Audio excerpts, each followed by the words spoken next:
August 1 SD, 1944, the meeting. Versailles, France. SHAEF headquarters. General Eisenhower examines the Normandy battlefield with growing frustration. 2 months of grueling combat. Miles of progress measured in bloody yards. The hedgerow warfare is suffocating the American advance. His senior commanders, British, Canadian, American, circle the map like surgeons studying a patient. "We're hemorrhaging men," Eisenhower mutters. "We need a breakthrough, not next month, now." General Omar Bradley taps the map decisively. "Operation Cobra. We saturate a single point with bombers, punch through, push armor through the gap." "Timeline," Eisenhower demands. "If fortune favors us, 7 days to advance 50 miles. Eisenhower nods grimly. It's not revolutionary, but it's movement. Then the door opens. A British liaison officer enters, messenger in hand. His expression is troubled. "Sir, urgent dispatch from 3rd Army. General Patton's just been activated." Eisenhower's jaw tightens. What does he want? The officer hands over the message. Eisenhower reads. His eyes narrow. He reads again. "He can't be serious," the officer whispers. Eisenhower reads aloud. 3rd Army will advance south toward Brittany. Peninsula secured within 4 days. Then pivoting east toward Paris. Request authorization to continue advance as fuel supplies permit. The room falls silent. Bradley's face goes pale. 4 days, that's over 100 miles of contested terrain. It's impossible. No army moves that fast. The logistics alone would destroy supply lines. Eisenhower picks up the telephone. "Get me Patton now." Moments later, this is Patton. "George, I'm reading your advance proposal. 100 miles through enemy territory in 4 days. "Affirmative, sir. Germans are shattered from Cobra. Their lines are collapsing. We have maybe 2 days before they reorganize. If we move with extreme velocity, I mean extreme, we break through before they comprehend what's happening." "George, your supply lines." "Will stretch, yes, but sir, we have a window, 48 hours maximum. After that it closes. Give me the go-ahead and I'll handle the logistics." Eisenhower looks at Bradley, who vigorously shakes his head. "George, if you overextend." "With respect, sir, we either seize this moment or we let it slip. And if we let it slip, we're fighting this war into 1945. Eisenhower closes his eyes. Every textbook says this is reckless. Every principle of warfare says it will fail. "All right, George, you have authorization, but if you get stranded." "I won't be stranded, sir. 3rd Army out." The line goes dead. Bradley stares at Eisenhower. He's going to overreach. He's going to run out of fuel deep in enemy territory and... "Maybe," Eisenhower says quietly, still studying the map. "Or maybe he'll accomplish the impossible." July 25-31, 1944. Cobra's bombing campaign tears through German lines. American tanks pour through the gap like water through a broken dam. 1st Army surges forward. Then 3rd Army explodes into the breach. Patton doesn't pause, doesn't consolidate, doesn't organize supply depots or wait for flanking units. He attacks. "Keep moving," he bellows at division commanders. "Don't stop for anything. Out of fuel. Drain German vehicles, out of ammunition. Take theirs, just keep advancing." His tank crews are stunned by the velocity. 20 miles first day, 30 miles second day, 40 miles third day. The Germans, already reeling, can't mount a coherent response. By the time German intelligence identifies 3rd Army's position, Patton has moved past it. Where is Patton? Becomes the desperate question at German headquarters. No one knows, because Patton moves too fast to track. July 31st, 1944. Avranches, the gateway to Brittany. Germans race to establish a defensive line. If they hold this town, they strangle the American breakthrough. 3rd Army tanks arrive first. "Sir, shouldn't we consolidate?" an aide asks. Bring up supplies, establish a perimeter. No, Patton snaps. Consolidate and the Germans get breathing room. We move now while they're panicking. The 4th Armored Division races into Brittany. 6th Armored follows. Infantry pours through the gap. Within 48 hours, 3 full divisions are racing across the peninsula at speeds that make logistics officers weep. Back at SHAEF, officers stare at the map in disbelief. "These markers must be wrong," a British officer says. "Third Army can't possibly be this far forward." "Confirmed 3 times," the intelligence officer replies. "Patton is exactly where we show, and he's not stopping." The fuel crisis. August 3, 1944. 3rd Army Headquarters. Patton's quartermaster arrives looking grim. "Sir, we have a critical problem. Fuel consumption has outpaced supply delivery. At current rates, we're completely dry in 36 hours. Patton doesn't blink. Then we get creative. "Sir, the Germans have fuel depots. We'll take them. Strip non-combat vehicles. Every drop goes to tanks and guns. Everything else walks." "Sir, the headquarters staff can learn to walk," Patton interrupts coldly.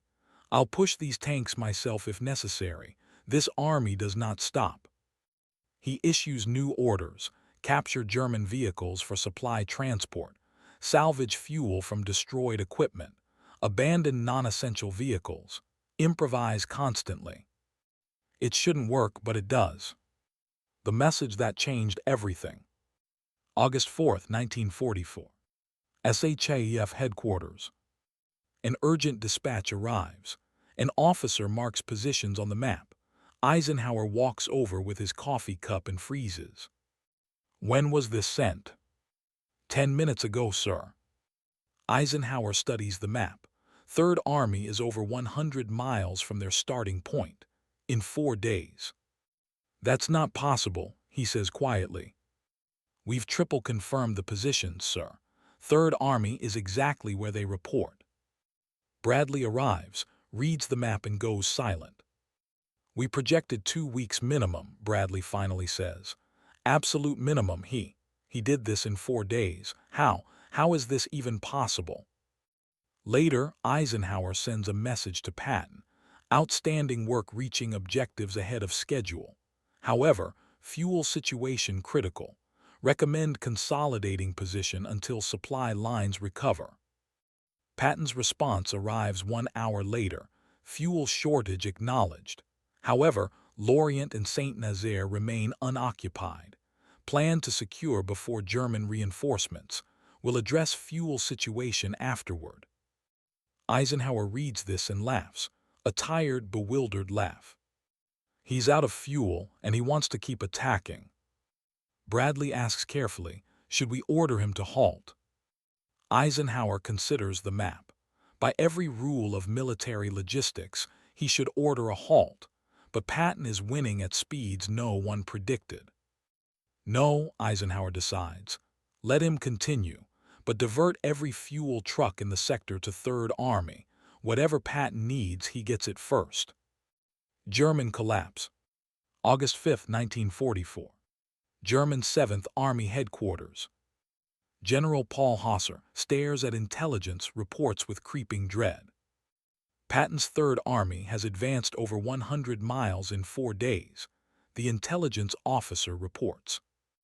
Hosser slams the table. "Impossible. No army can move that fast. The intelligence must be corrupted." "We've confirmed through multiple sources, sir. American forces control Brittany. They're approaching the interior." "Then he's going to pivot," Hosser realizes with horror. "He'll cut behind our lines. Our entire western flank is exposed." He has no good options, no reserves. Patton is moving too fast to intercept. "Fall back," Hosser orders finally. "Establish new positions further east. We cannot stop this advance. We can only try to slow it." It's a tacit admission. Germany has lost the initiative. They're no longer attacking. They're reacting. And reacting to Patton means always being too late. The pivot. August 16, 1944. After securing most of Brittany, Patton does the unexpected. He pivots. "We're not going to the ports," he announces. "Forget the ports. We're turning east. We're going after Paris and Germany." His staff protests. "Sir, we haven't secured Brest or Lorient. Those are major objectives." "Ports don't end wars," Patton cuts them off. "Germany ends wars. We're going east." In less than 48 hours, Third Army, all four corps, over 200,000 soldiers, performs a 90-degree turn while advancing and surges eastward. Logistically, this should be catastrophic. Turning an entire army mid-motion should trigger chaos, traffic gridlock, supply collapse. But Patton's staff makes it work through sheer determination. By August 10th, Third Army is racing toward Le Mans, then toward the Seine River, then toward the German border. "How far can we realistically advance?" Patton asks his logistics officer. "Sir, we've already exceeded sustainable supply range." "I didn't ask what's sustainable, I asked how far." The officer hesitates. "If we strip everything non-essential, capture German supplies, run every fuel truck to exhaustion, maybe to the German border." "Then that's our destination," Patton says. Eisenhower's crisis. August 12, 1944. SHAEF headquarters. Eisenhower faces a command dilemma. Patton's advance is so rapid it's threatening the entire Allied strategy. "He's almost at the Seine," Bradley reports. "If he crosses, he'll be 75 miles ahead of everyone else. His flanks will be completely exposed." What does Patton say? He says offense is better than defense. He wants to keep going. Field Marshal Montgomery, listening via phone connection, erupts. "This is madness. Patton violates every principle of organized warfare. His supply lines are dangerously stretched. One German counterattack and Third Army is cut off and destroyed." Eisenhower picks up the phone to Patton directly. "George, you're 60 miles ahead of schedule. You're outrunning supplies. Both flanks are exposed. Every military principle says halt, consolidate, and wait for the main force." "I understand, sir. So why shouldn't I order you to stop?" "Because the Germans are broken, sir, truly shattered. If we give them time to recover, they rebuild their defenses and we fight for every yard. But if we push now, while they're in chaos, we can cross into Germany before they reorganize. We end this war months earlier." "At what cost? If you overreach, you could lose your entire army." "Risk is warfare, sir. The real question is whether we accept tactical risk for strategic victory." Eisenhower closes his eyes. Patton is right. The opportunity is real. The danger is real too. "George, I'm not halting you, but I'm not giving unlimited freedom either. You advance as far as fuel permits. The moment you can't sustain position, you stop. Understood?" "Understood, sir." After hanging up, Bradley asks, "Did you just authorize unlimited advance?" "No," Eisenhower says carefully. "I authorized advance until he runs out of fuel, which, according to logistics, should happen in 3 days. After that, we'll see if Patton can produce another miracle." The Seine crossing. August 19, 1944. The Seine River. Third Army arrives weeks ahead of schedule. Germans are desperately preparing defensive positions on the far bank. Patton gives them no time. His engineers improvise crossings. Tanks ford at shallow points. Infantry commandeer captured German boats. Within 36 hours, major Third Army units are across the Seine. A German commander receives the report and sits in stunned silence. "Patton crossed the Seine already. We confirmed he was 50 miles away yesterday." "Yesterday," his aide says quietly. "He moved 50 miles in a single day." At SHAEF, Eisenhower calls his staff together when confirmation arrives. "Gentlemen, Third Army crossed the Seine on August 19th. Our original projection had them reaching it in mid-September. That's 4 weeks ahead of schedule. The room is silent. Which means, Eisenhower continues, we're 4 weeks closer to ending this war. 4 weeks fewer casualties. 4 weeks fewer destroyed cities. Hundreds of thousands of lives possibly saved. He stares at the map, at the arrows representing Third Army now pointing toward Germany. I didn't believe it was possible, he admits, but George proved me wrong. Running on FUMES. August 25, 1944. Third Army grinds to a halt, not from German resistance, from empty fuel tanks. Patton's worst nightmare realized. His tanks literally run out of gasoline. Entire divisions stop advancing because there's nothing to burn. His quartermaster delivers the news. Sir, we're completely empty. No reserves. No backup supply. We're stationary until fuel trucks arrive. How long, Patton demands. Maybe 3 days, maybe a week. Depends on allocation priorities. Patton explodes. A week. In a week, Germans rebuild their defensive lines. We could be crossing into Germany right now. He immediately calls Eisenhower. Sir, I need fuel. Every gallon you can allocate. Third Army is literally on the German border and we're immobilized. I know, George, but fuel is limited across the entire front. Montgomery's sitting still, Patton shouts. I'm 60 miles from the Rhine. Give me his fuel allocation and I cross in 3 days. George, I can't. Sir, we have a genuine opportunity to finish this war before winter, before Germany regroups, but only if we move now. The argument continues 10 minutes. Finally, Eisenhower makes a decision that historians will debate for decades. I'm giving priority to Montgomery's operation. I'm sorry, George, that's my decision. Patton hangs up, he sits in silence, then he turns to his staff. Scavenge every gallon of fuel available. Captured German supplies, abandoned vehicles, anything. We're not stopping now. The forced halt. September 1944.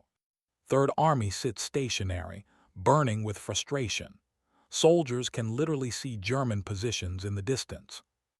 The German border is tantalizingly close, but without fuel they're paralyzed. An officer mutters, like standing at the finish line and not being allowed to cross. Patton visits forward positions trying to maintain morale. We'll get fuel, he promises, and when we do, we're going all the way to Berlin. Privately, he's devastated. His diary entry, we could have ended this war by Christmas. Germans are shattered and retreating. All we needed was fuel, but we've been halted. Now they'll reorganize. This delay will cost thousands of lives. Historians will debate for decades. Was Patton right? Would fuel priority have ended the war earlier? Were the risks acceptable? But one truth is certain. In August 1944, Patton moved Third Army 100 miles in 48 hours, crossed France in 3 weeks, reached the German border months ahead of every projection.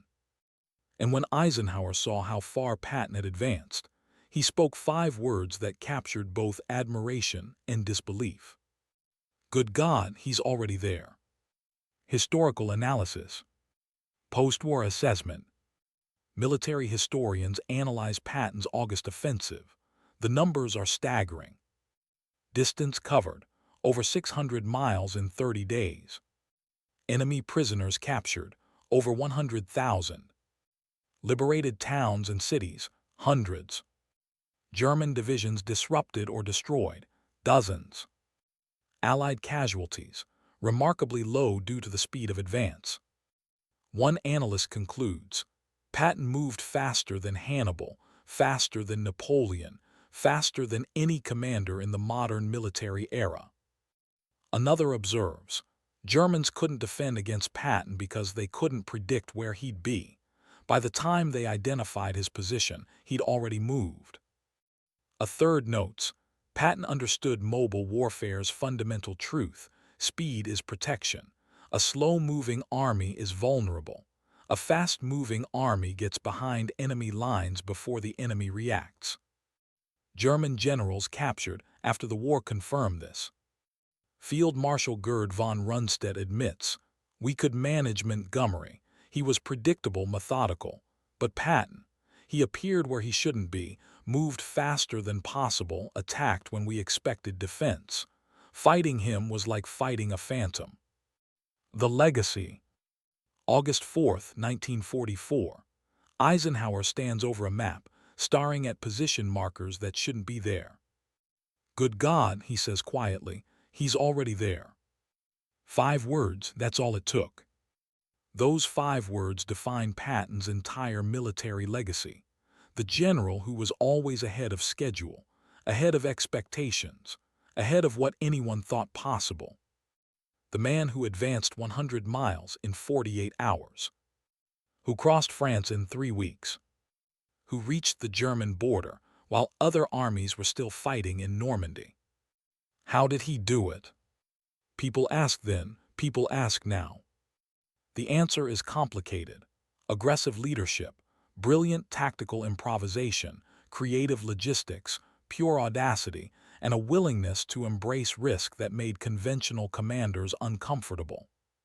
But maybe the simplest answer is this. Patton refused to accept that impossible meant impossible. When told an advance couldn't happen that fast, he did it anyway. When told supply lines couldn't support such rapid movement, he found a way. When told to consolidate and slow down, he accelerated instead. "Good God, he's already there," wasn't just surprise. It was admiration. It was frustration. It was disbelief. It was Eisenhower recognizing that Patton had accomplished what military planners said was impossible. And he'd done it so fast that even his own commanders couldn't keep up. In August 1944, while other armies measured progress in miles per day, Patton measured progress in miles per hour. He proved that in warfare, speed isn't just an advantage. Sometimes it's everything. Good God, he's already there. The 5 words that define Patton. The general who was always somewhere he shouldn't be. Doing something he wasn't supposed to be able to do. For WW2 records maker.